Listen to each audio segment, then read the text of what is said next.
اعوذ باللہ من الشیطان الرجیم بسم اللہ الرحمن الرحیم۔ تمام سننے اور دیکھنے والوں کو السلام علیکم۔ آپ دیکھ رہے ہیں روحیل وائس چینل۔ رائے راجو ایک بہت بڑا ہندو جادوگر تھا۔ لوگ اسے اپنے جانوروں کا دودھ دیا کرتے تھے، اور اگر کوئی اسے دودھ کا نذرانہ نہ دیتا تو وہ اس کے جانوروں پر ایسا جادو کرتا کہ جانوروں کے تھنوں سے دودھ کے بجائے خون نکلنے لگتا تھا۔ ایک دن ایک بوڑھی عورت رائے راجو کے پاس دودھ لے جا رہی تھی کہ حضرت دادا علی حجویری رحمۃ اللہ علیہ نے اس سے بلا کر فرمایا کہ یہ دودھ مجھے دے دو اور جو اس کی قیمت بنتی ہے وہ لے لو۔ اس بوڑھی عورت نے کہا کہ ہمیں ہر صورت یہ دودھ رائے راجو کو دینا ہی پڑتا ہے، ورنہ ہمارے جانوروں کے تھنوں سے دودھ کے بجائے خون آنے لگتا ہے۔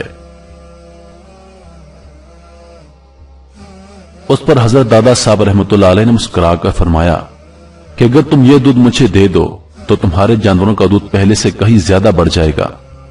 یہ سنتے ہی اس عورت نے آپ کو دودھ پیش کر دیا۔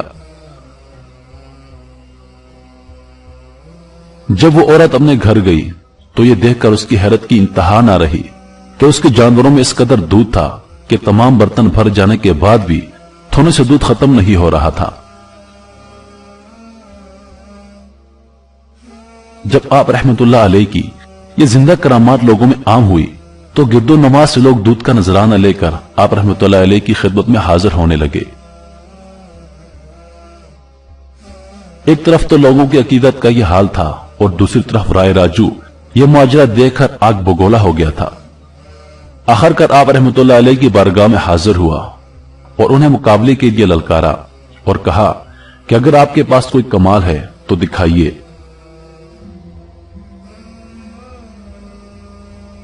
آپ رحمت اللہ علیہ نے فرمایا میں کوئی جادوگر نہیں ہوں، میں تو اللہ تعالیٰ کا ایک عاجز سا بنتا ہوں۔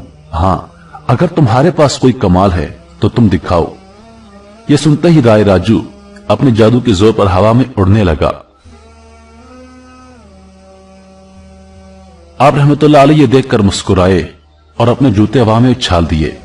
جوتے رائے راجو کے ساتھ ہوا میں اڑنے لگے اور اس کے سر پہ پڑنے لگے۔ جدھر رائے راجو اڑتا حضرت علی حجویری رحمت اللہ علیہ کے جوتے اس کے ساتھ ساتھ اڑتے اور اس کے سر پر لگتے جاتے۔ آپ رحمت اللہ علیہ کی زندہ کرامات دیکھ کر رائے راجو بہت متاثر ہوا اور نہ صرف توبہ کر کے دائرے اسلام میں داخل ہو گیا بلکہ آپ رحمت اللہ علیہ کے ہاتھ پہ بیعت بھی کی اور آپ کی صحبت بابرکت سے فیضیاب ہوا۔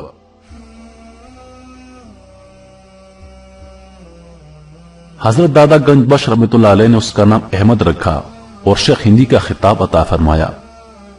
شیخ ہندی کی اولاد اس وقت سے لے کر آج تک خانقاہ کی خدمت کے فرائض انجام دیتی آ رہی ہے۔ دوستو مزید ویڈیوز دیکھنے کے لیے ہمارے چینل روحیل وائس کو سبسکرائب کریں اور دن کی تازہ ترین اپڈیٹس کے لیے چینل پر موجود گھنٹی کے بٹن کو دبائیں تاکہ ہماری ویڈیو سب سے پہلے آپ تک پہنچیں۔ اپنی دعاؤں میں یاد رکھیے گا۔ اللہ پاک آپ سب کا حافظ و نگہبان۔ والسلام۔